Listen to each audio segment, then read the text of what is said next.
Biz günlərdir ki, nəyi müzakirə edirik? Şəhid plakatının qarşısında tərbiyəsizlik edən bir şəxsin şəhidin anası tərəfindən cəzalandırılması məsələsinə. Təbii ki, o tədbirin belə demək cəzalandırmanın adekvat olmadığını söyləyirik, amma hər zaman deyirik ki, şəhidin xatirəsi, şəhidlərimizin xatirəsi hər zaman əzizdir, müqəddəsdir, başımızın tacıdır. Şəhidlərimizin adı da, onların şəkilləri də, onlarla bağlı keçirilən tədbirlərdir. Amma bunu bəzilərinə anlatmaq mümkün deyil. O bəzilərindən biri də çoxunuzun sevdiyi. Mənim də əslində zaman-zaman görüntüsünə, səsinə baxıb da bəyəndiyim müğənnilərdən biri Nəfəsdir.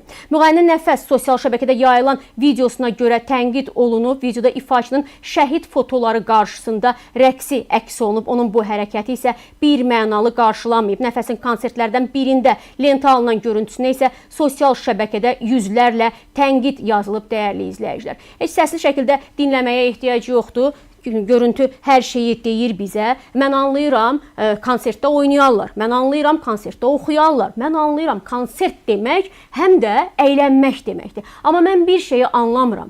Əgər bir müğənninin arxasında oxuduğu səhnədə, çünki səhnəyə çıxanda o fotonu da görür, bir şəhid fotosunun olduğunu bilirsə, mən bilmirəm o nə tədbiridir. Ümid edirəm ki, qısa zamanda mən o tədbirin nə olduğunu da öyrənəcəm. Amma bütün hallarda o şəhidin fotosu ordadırsa, bizim müqəddəs şəhidlərimizin fotoları da bir əvəz olunursa, deməli bu bir tədbirdir, bu bir anım tədbiridir və yaxud da ki bir konsert isə də bütün hallarda orada şəhidlərin adı var, onlarla bağlı bir tədbirdir. Doğrudanmı daha səliqəli geyinmək, daha səliqəli davranmaq, daha normal şəkildə rəqs etmək, bax bu cür yox, etmək mümkün deyil. Mən onu anlamıram. Mən belə deyək də pafoslu çıxışları sevmirəm, dəyərli izləyicilər, amma mən bilirəm ki, hər şeyin öz yeri var. Anlayıram da maya qoymusunuz özünüzə, anlayıram bədən şəkilləndirmə etmişsiniz, anlayıram, hər şeyi anlayıram. Amma bu onu, o etdiklərinizi və özünüzə qoyduğunuz mayanı göstərə biləcəyiniz məkan deyil axı. Gerçəkdən də hərdən bir rəqs edib o fırlanırsınız, bir dönün baxın arkada kimin fotosu var.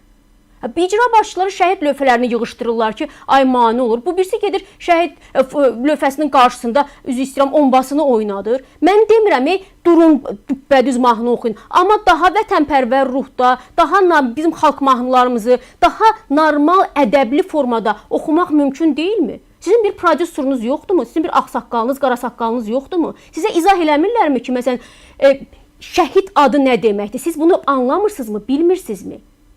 Yəni tənqid olunanda da dərhal bir hücuma keçirlər, dərhal bir özünü müdafiəyə keçirlər ki, sanki hamı suçludur, mənim filan qədər fanat ordum var, olsun da sağlığına qismət. Anladıq da səsiniz yoxdur, bu qədər səsinizlə raqqıdı çıxıdı, eləyə-eləyə toya da gedirsiniz, konsertə də gedirsiniz, sosial şəbəkəni də bürümürsünüz, haranı açsaq siz varsınız. Yəni deyirəm, qəşək-qəşək də qızlardılar, adam baxanda gerçəkdən də estetik baxımdan, nə olsun ki, xanımları da bəyənə və onları təqdir edə bilərlər. Gözəl estetik də görüntüsü var, amma bu o deyil axı.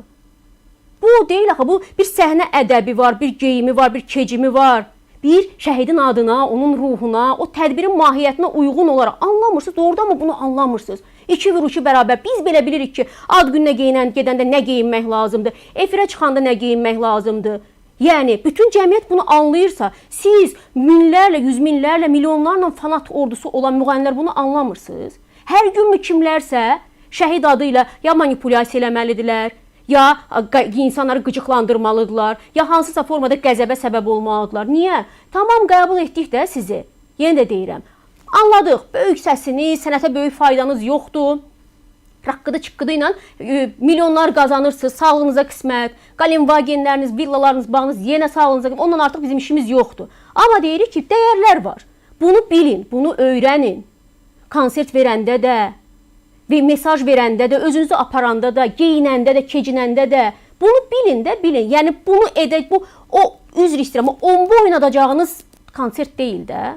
Yanlış anlamayın, çox-çox üzr istəyirəm bu ifadəyə görə. Yəni o rəqsi, o belə bədəninizi silkələyib də özünüzü göstərdiyiniz rəqsi çox yerlərdə eləmisiniz. Yəni biraz sakit olun da, eləmisiniz bunu. Yenə də eləyəcəksiniz, amma orada eləməyin.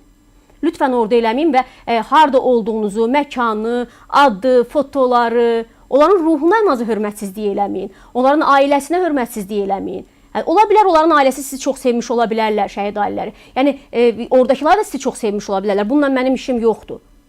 Amma vətən deyəndə, şəhid deyəndə, bayrağımız deyəndə lütfən o dəyərlər qarşısında ayaq üstə durmağı öyrənin. Bax, sizə heç bir kobud söz demədim.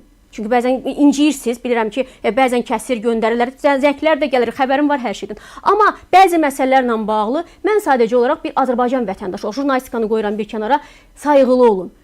Oxşamayın o pislərə, pis nümunələri götürməyin, şəhid lövhələrini yığışdıranlara baxıb deyin ki, burada nə var ki? Sizin üçün onlar bəzi şeylər keçmiş ola bilər, yəni artıq acısı, ağrısı, amma şəhid ailələri üçün o keçərli deyil. Şəhid ailələri üçün yəni o qədər onlar ağrılı və travmalıdırlar ki, mən o günlərə nə dedim burada? Dedim o şəhid anası o adamı vuranda mən onu anladım, amma İlk 3 dəqiqə, ilk bir neçə saniyədən sonra artıq mənim o anlayışım getdi işinin dalınca. Mən onun ağrısını, acısını da anladım.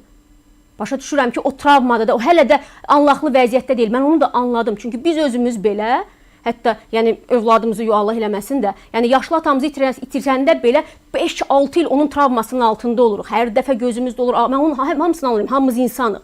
Amma bəzən dozanı aşanda proses başqa yerə gedir. Ona görə deyirəm, dozanı aşmayın. Əyləncənin də dozasını aşmayın, acının da dozasını aşmayın, cəzalandırmanın da, xatirənin də heç nəyin dozasını aşmayın.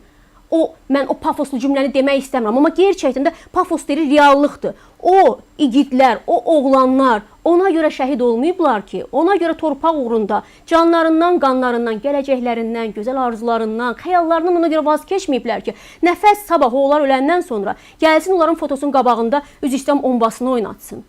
Ona görə olmayıb bütün bunlar. Lütfən həssas olun. Pul da yaxşıdır, şöhrət də yaxşıdır, fanat ordusu da yaxşıdır, amma hər şey milli və bizim dəyərlərimizdən, müqəddəs dəyərlərimizdən sonra. Ümid edirəm ki, fikrim anlaşıldı dəyərli izləyicilər və ümid edirəm ki, bundan sonra bəzi müğənnilər daha həssas olarlar. Ən azı bu mənim ümidlərim sırasındadır.